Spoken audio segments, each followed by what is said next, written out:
అందరికీ నమస్కారం. నా పేరు కోమటిరెడ్డి బుచ్చిరెడ్డి, నల్గొండ జిల్లా. నా స్వీయ కవిత శీర్షిక పేరు కవిత్వమే ఆత్మ. కవిత్వం అంటే 4 అక్షరాల మహాత్యం కాదు, నియంత్రించే కనికట్టు అసలే కాదు. అక్షరాలను గురిపెట్టి సమాజ ఉన్నతికే నెక్కుపెట్టడం. కవిత్వం అంటే కొందరన్నట్టు కాదు పైత్యం, ఎదల నుండి జాలువారే చైతన్య స్రవంతి, అదొక మహాత్యం. కవిత్వం అంటే అక్షరాల నేర్కొచ్చి పేర్చడం మాత్రమే కాదు, భావాలను కైకట్టి సమాజ శ్రేయస్సును కోరినట్టుది.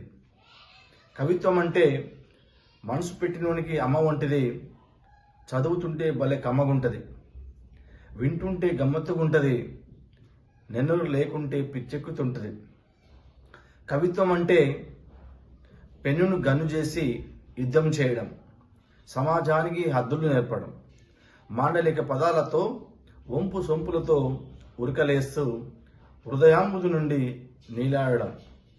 కవిత్వమే నాకు ఆత్మ, అదే నాకు పరబ్రహ్మ, దాన్నే నేను నమ్ముకున్నా, అందులోనే బతుకుతున్నా.